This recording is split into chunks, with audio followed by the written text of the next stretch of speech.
Before we start, please don't forget to support us. Like and subscribe, we will appreciate that.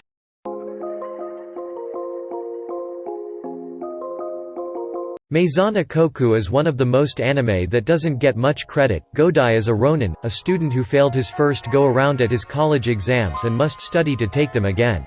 But how could anyone study at a place like a Koku house? With rowdy revelers all around, a drunken neighbor who wanders the halls perpetually in her nightie, and countless noisy problems, Godai can barely think, let alone study. However, the party-hungry bunch develop a soft spot for Godai, as well as the owner of the house, Kyoko. She's recently widowed, and though she's not looking for a new relationship, Godai can't help but be attracted to her. Over the course of 96 episodes, we get to know these two, as well as the unruly bunch of friends that push and pull them so they might finally wind up together.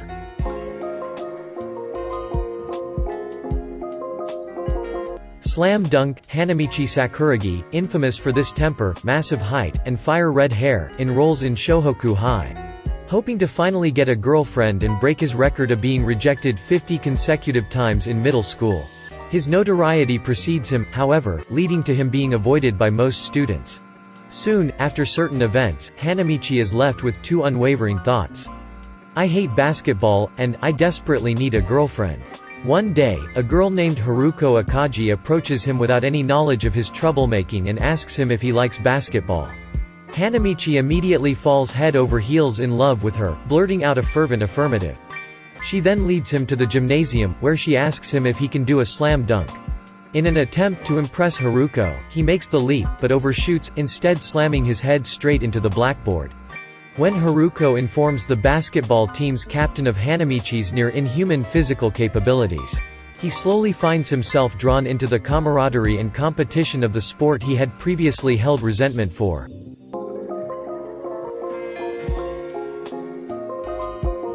Evangelion is widely considered one of the most influential anime created, if not of all time. It is extremely well known for its brave attempts to turn the mecha genre on its head, its deep character development, and its unorthodox storyline. Created by acclaimed studio Gainax, Evangelion has been called a masterpiece by anime fans. Does it deserve this praise? Simply, yes. Story. One of the most well-known aspects of Evangelion is its story. It is simply unorthodox, as it does the process of not feeding all of the story the viewer. It drip-feeds it, giving the viewer only half the story, or sometimes giving scenes without any context. For some anime, this would be a disaster waiting to happen, but in the case of Evangelion, this is done almost consistently masterfully. Holding back information on such subjects such as Soleil or the Angels.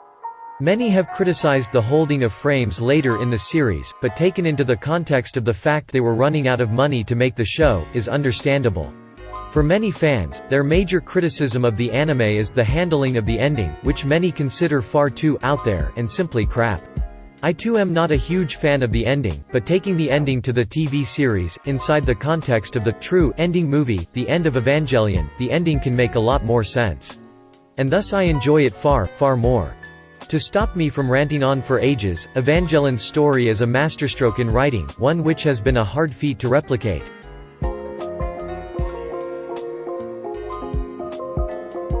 Berserk, born from the corpse of his mother, a young mercenary known only as Guts, embraces the battlefield as his only means of survival. Day in and day out, putting his life on the line just to make enough to get by, he moves from one bloodshed to the next. After a run-in with the Band of the Hawk, a formidable troop of mercenaries, Guts is recruited by their charismatic leader Griffith. Nicknamed the White Hawk. As he quickly climbed the ranks in order to become the head of the offensive faction, Guts proves to be a mighty addition to Griffith's force, taking Midland by storm. However, while the band's quest for recognition continues, Guts slowly realizes that the world is not as black and white as he once assumed. Set in the medieval era, Berserk is a dark, gritty tale that follows one man's struggle to find his own path while supporting another's lust for power. And the unimaginable tragedy that begins to turn the wheels of fate.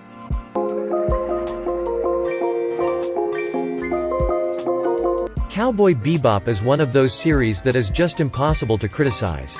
Not because it has no flaws, but because it has rabid fans who will defend it to the death.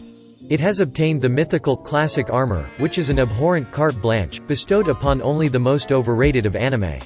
That is used to automatically defend against any sort of legitimate criticism. Story. Cowboy Bebop is told as a series of standalone episodes, each of which is only really connected to one another by the characters, with very few of them directly following on from one another.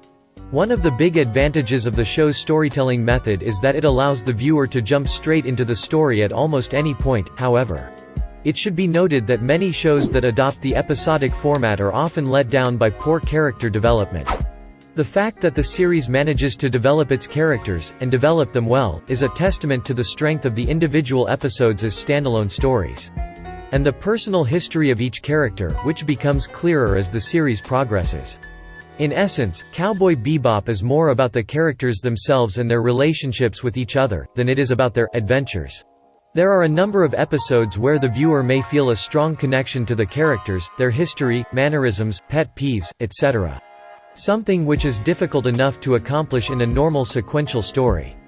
Achieving this in an episodic story is a mark of the quality of the series.